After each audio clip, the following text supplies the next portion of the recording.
Week 16, Gearist, week 16.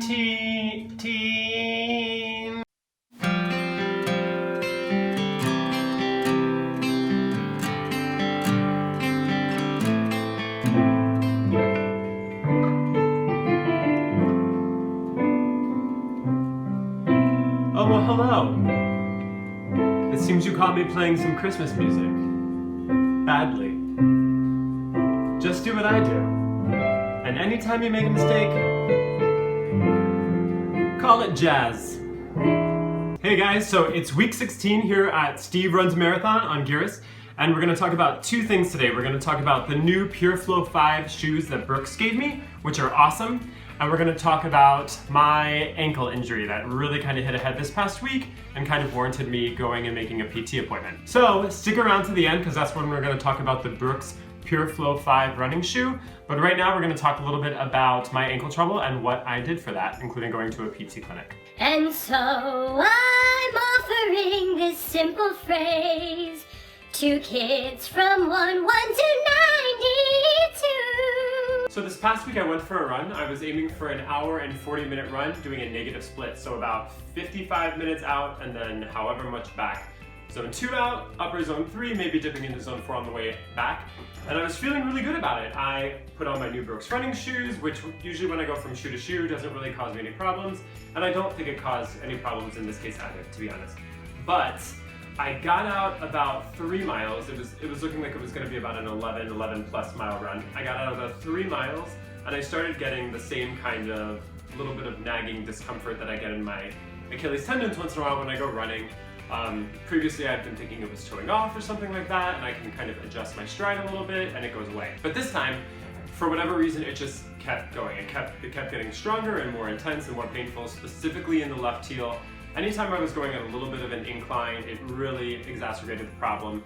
And I got out around 5 miles and I thought, well, I'm gonna just turn around. I'm gonna be a little bit below my time, but I'm gonna turn around and I'm gonna run it back, because when I go faster, it almost always alleviates the problem. So I turned around and I got about a half mile until it was to the point where I just could not run on it anymore. On a scale of 1 to 10, I would say it was like pushing into an 8. From the information and the studies that I've read about tendonitis in the Achilles tendon, they say it's okay to run through it as long as your pain doesn't kind of hit that halfway point and go into more severe. And this was definitely more severe for me. So I got about a half mile down, I hit a tiny bit of an incline, there was no way I was gonna make it anymore, and I actually had to call a friend and have him come pick me up. So all of this has been, like I said, it's kind of been an ongoing thing, and I've talked about it in the past videos.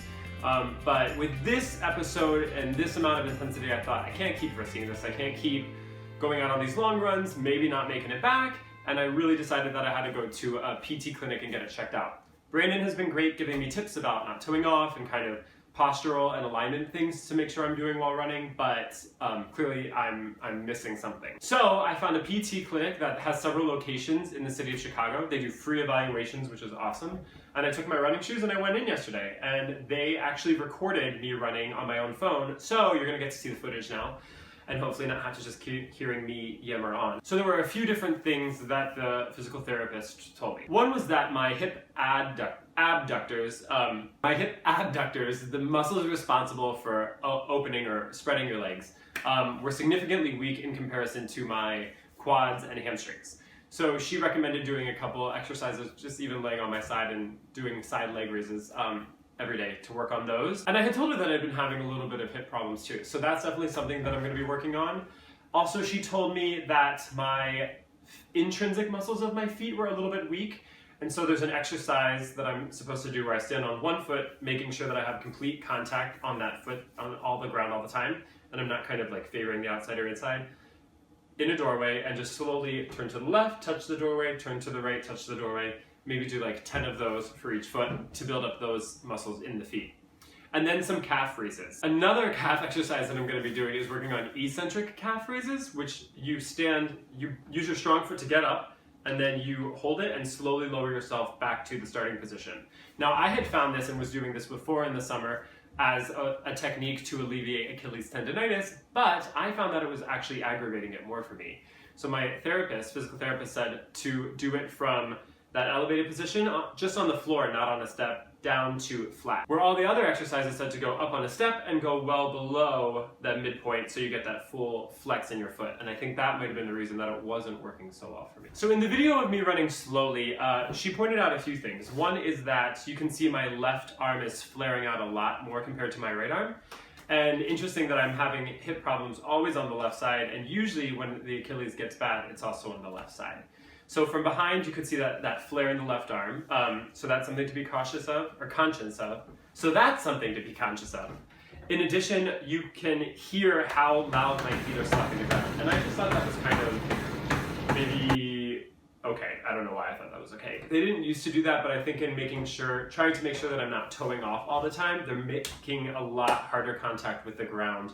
As opposed to when I run at a faster speed, it's a little bit less severe. I'm hitting a little bit less completely flat, less like plodding down the whole time. And so that's something that I need to aim for in that slower speed, especially since, as I talked in previous videos, the slower speed, the zone 2s, is really where I tend to get myself into trouble with any joint pains that might show up. And what was really great was that at the end of the therapy session, or at the end of the evaluation, she told me these exercises to do, and she said, you know, to just, I probably don't need to see a orthopedic doctor or anything like that, but just work on these exercises, and if there's any other problems, to go back in. So I'm feeling really good with this information, with these things that I need to work on, and be sure to check back in the weeks to come to follow up on my progress, because I'm really hoping that these exercises alleviate those pains that I've been having. Oh, on a side note, I took my running shoes out to put them on to run on that treadmill, and she loved them. She like flipped out over them. So let's talk about those next. Okay, so let's talk about the Brooks Pure Flow 5. These shoes are coming out in spring of 2016, so I'm very excited to be taking a look at them before they're even available. In fact, these were the shoes that I brought to my PT clinic appointment this past week, and as soon as I took them out to put them on, to run in them for the therapist, she looked at them and was like, wow, what a nice looking pair of shoes, like where'd you get those?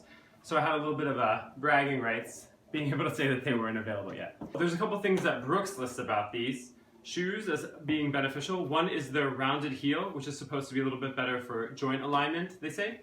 Another one is the wraparound collar. And then there's that no-sew, that synthetic bonding overlay that we see that really improves comfort in the running shoe. Unlike some other shoes that I've been trying out, these laces do not have elastic in them, which I have to say I've really kind of come to like. I like that added comfort when I'm going at a little bit slower speed, and then when I really start using my foot and toeing off a little bit more for faster speeds, sprinting even once in a while, I like that little bit of give that the elastic has. So I missed it a little bit in these, not a ton. I mean, I've really only ever had one other pair of shoes that had it, so I'm certainly not overly accustomed to it. Just looking at the shoe, it's a really nice color. I kind of like it. I think it looks great with all black. If you tend to wear a lot of colorful things, maybe this isn't the one for you. You're kind of really committing to this neon lime green yellowish color. What color is this? Right, comment below. Green or yellow? I don't know. Let me know.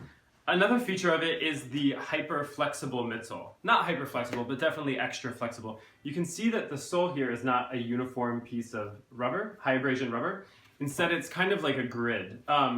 That's great for that little bit of added flexibility. However, I would be a little tentative of taking these trail running, just because you can kind of see how sharp sticks or stones might get up in those grids, get stuck, and then maybe even push through to your sole, and you might feel that a little bit. So road running, absolutely. Trail running, probably. You know, just be cautious. Something else I noted right when I put these on was regarding the tongue. You can kind of see that there's like a little bit of a lip, not a lip, but like an edge to it. It's got a soft neoprene inside, the outside is rubber, but then it kind of goes into this little rubber edge. And right when putting them on, it was kind of pushing into my ankle, and I really anticipated that being uncomfortable after a little while running. Kind of like a little bit of a cutting feeling. But I have to say, the people at Brooks must know what they're doing. It totally was fine. I felt nothing. Just standing in them might not be the best thing for that, but running in them, I really had absolutely no problem. So that was great. Another thing is, I've mentioned this in previous videos, but my forefoot is a little bit narrower. I tend to have a little bit narrower feet. I don't buy narrow shoes, I buy standard shoes. But this forefoot,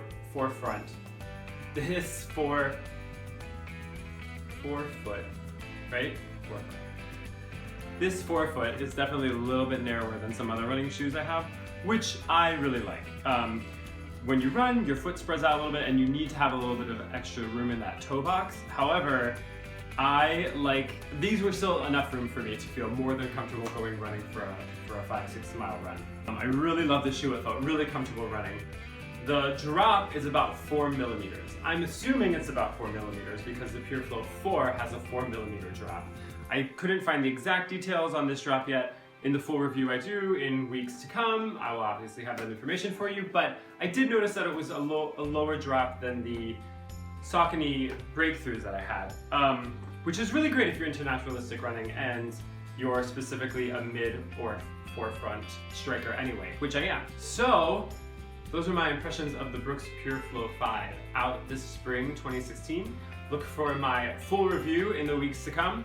But I have to tell you, so far I really like this shoe. I really like the way it looks. It felt comfortable, and again, for me, that little bit of a narrower toe box really was right on the money. So, that's it. Hope you guys have a great week, and I'll see you next week.